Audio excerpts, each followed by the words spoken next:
Hello and welcome to Insights in Action with Orange 142, where we interview agency leaders and business owners to uncover the journeys, the strategies, and insights that drive their success. At Orange 142, we're all about transforming brand stories and into impactful digital experiences through innovative media and marketing solutions. And today, I'm joined by Brent Feldman of Matchbox Design Group. How's it going, Brent? It's going really well. How are you doing, Shiv?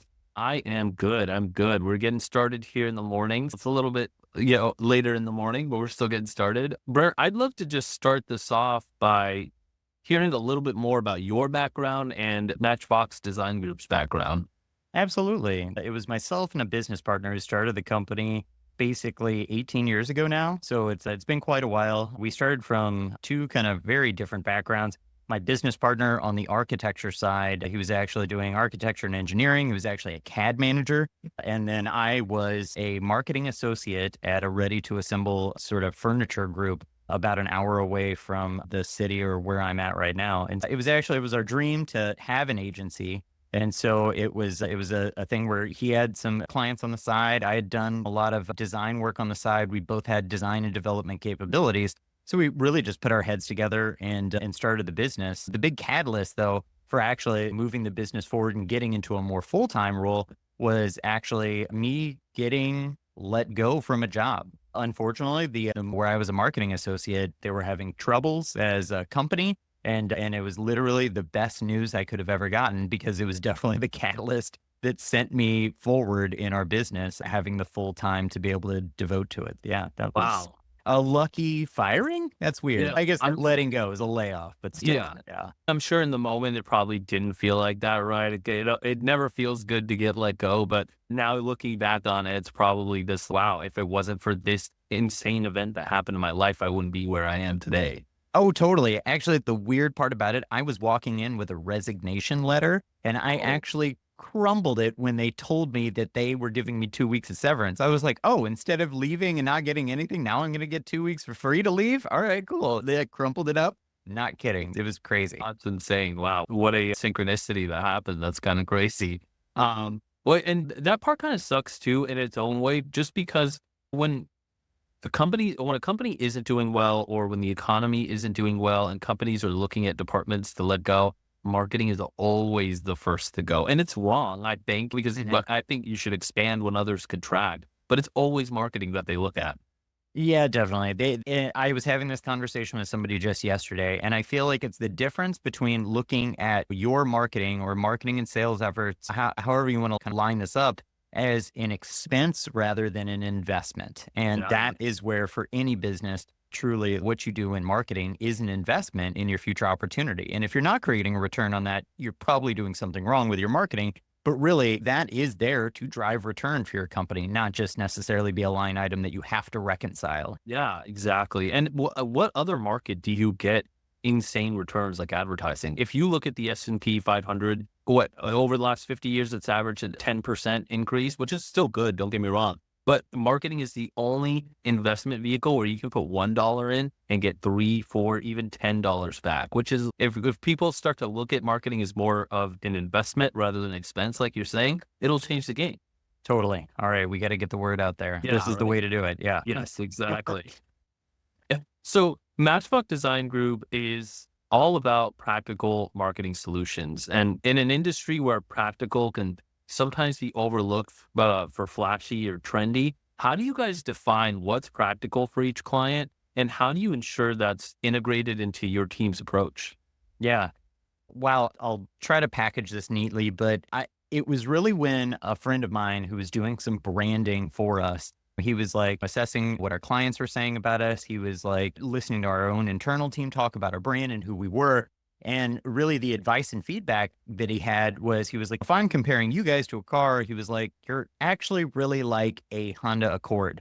And he was like, wait, before you take that poorly, like, there's actually a lot of merit to being the Honda Accord. It's incredibly practical. It's incredibly reliable. And that is something where I feel like that's an area where, as we hear from other business owners that are struggling with their marketing teams, it's either that they're not engaged, they're not responsive, and they're pitching things that maybe aren't going to work.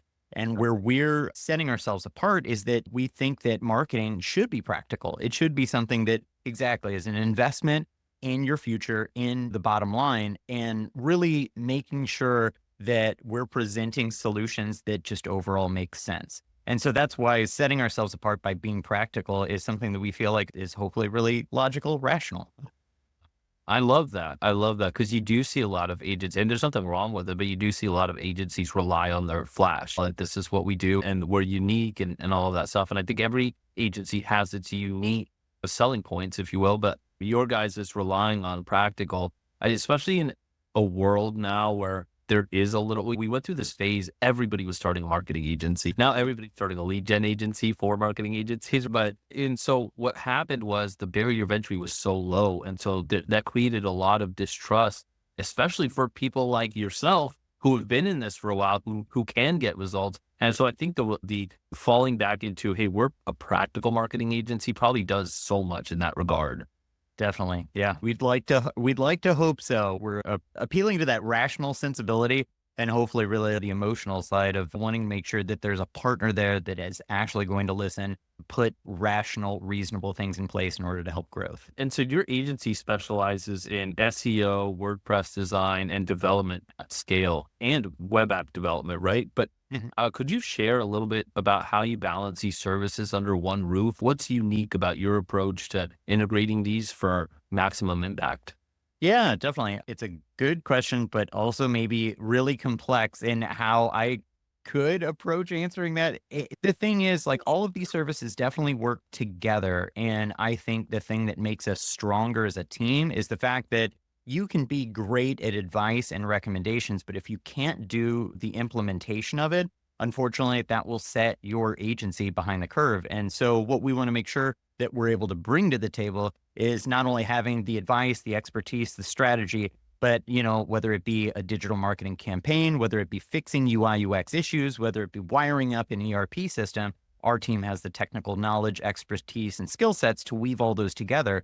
And it is much better than it being in some sort of like in disparate places. Having those skills all under one roof, we can really learn from each other, apply that to new scenarios that we kind of come into. So it's fun having that technical skill set under our belt. Yeah, that's awesome. Yeah, well, I've worked with a couple of companies who do ERPs. It's a fun business, and it's a Now, fun sale too. I come from the sales side, and so I've been involved in that sales process. It's a tough sell. it really is. And like you realize that you're kind of upending a portion of their business. Yeah, And I know that those things are so hard to make everybody happy at the end of the day, but it's tough. And actually, in many ways, it's like a website. You have to learn so much about an organization. You have to put all that, you have to engage so many different stakeholders. And in a way, it's painful sometimes, but where you're getting to on the other side of it is so beneficial, and definitely it's worth it, but it can be a tough process. yeah, definitely. And so you mentioned that providing great service is still crucial to high performance. And I know you mentioned this off camera, but in your view, what does great service look like in 2024, especially as digital marketing and client expectations keep evolving? Yeah, it's really listening and making sure that you're turning that into the way the client should approach their marketing. And I think there's plenty of dashboards, there's plenty of reporting tools, there's plenty of ways to get across what theoretically is happening. But if you only focus on the numbers and you're not focused on the underlying trends or the opportunities or listening to what is actually happening boots on the ground with the client, that's where you're missing that opportunity. And good service is really that reliable partnership that you can be so close to somebody, get that sort of feedback, that actionable insight, and make those moves together. Because if one person's not listening to the other, you can optimize the site all day and hopefully make a little bit of progress. But in order to make really big shifts, something more dramatic, you have to understand that business really closely. So providing that service is being very closely aligned with your client or your partner. I love it starts so early on too, because it starts in the sales process. And I'm sorry, I always push everything back to sales because that's my world, but it really does. If you can't understand what you need problems that the company's having in the very early process of sales in your discovery, then how are you going to be able to pass that on to your team and customer success and all of that stuff? That's exactly it. And when it's funny, like people's sales teams are their front line in front of the customer.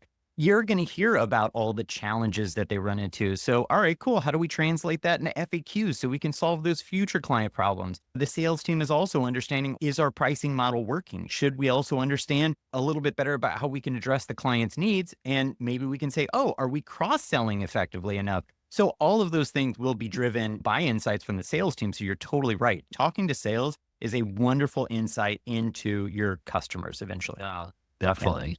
For listeners who may be considering engaging a digital agency, what are some key qualities they should look for to ensure that they'll receive the kind of top-notch service that Matchbox Design Group is known for? Wow. I would encourage anybody who's looking for an agency, and especially those who are kind of falling back on the RFP process, to maybe reanalyze the total strategy and interview and talk to more firms. Because on the other side of it, when you get through that RFP process, you're going to have to work with real people. It's Yeah. not paper. And that's why the working relationship is almost equally as important as their ability to have the skills and do the job. Because if you can't sort of break through that barrier of working together effectively with someone, unfortunately, the whole process is not going to work as well as it could. So I would definitely say for anybody looking, vetting agencies, have plenty of conversations. And I don't want to say trust your gut per se, but it is about having that relationship that you find, hey, this person knows where I want to go. They listen, and it seems like we can work effectively together. And is that just maybe we're talking, I know we come from the agency side, but for a client, was that more just looking at the work, but also feeling that you get? Because you're about to engage in this hopefully long-term relationship with somebody, you know what I mean? And it's dating, right? If you don't get good vibes off the first date or two, so you, as a client, are you going to this feeling that you have, oh, this one feels right? Or how do you see that? That's totally it. That's why I'm like, I don't want to say trust your gut because that seems too flippant in Really? order to be like, yeah, just do whatever you think seems right. But that's where you have to definitely have those good conversations. Certainly, you have to meet some benchmarks of the skill necessary in order to get there. Case studies, are these people like legit? But it really does at the end of the day. It should be a feeling that you're like, hey, these people seem to get me because Yeah. those are the people that want to understand your business better and take you to that sort of better place. Yeah. You could say it all day long on paper, but if you can't work and talk effectively, it's not going to work. Yeah, definitely. That's a good point. Reflecting on your journey with Matchbox Design Group so far, what would you say has been the most gratifying part of running your agency? And what are you most excited about in the year ahead? Wow, gratifying the people every single day.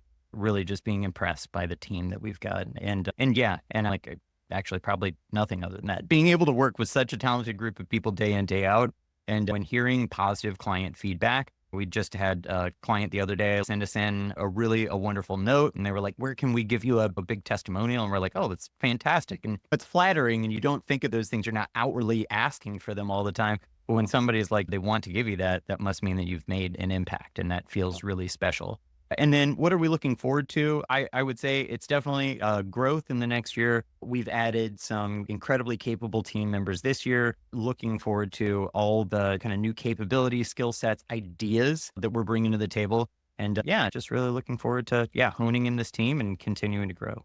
I love that. And it's always the biggest thing that makes you coming into work every day. The difference between it feeling like a job and it not feeling like a job is always the people that you work with. So that's cool that you've built this amazing agency where you love all the people you work with, including the clients and everything. So Brent, thank you so much. This has been awesome. Where can people find out more about yourself? Where can people find out more about your agency?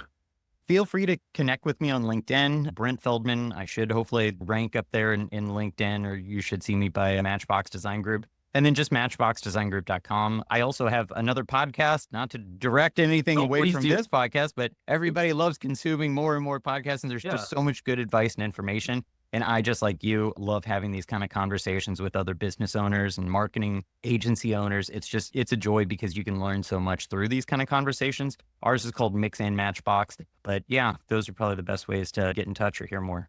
Cool. And I'll have everything linked in the show notes below, including the link to the podcast. Thank you so much again, Brent. This is great.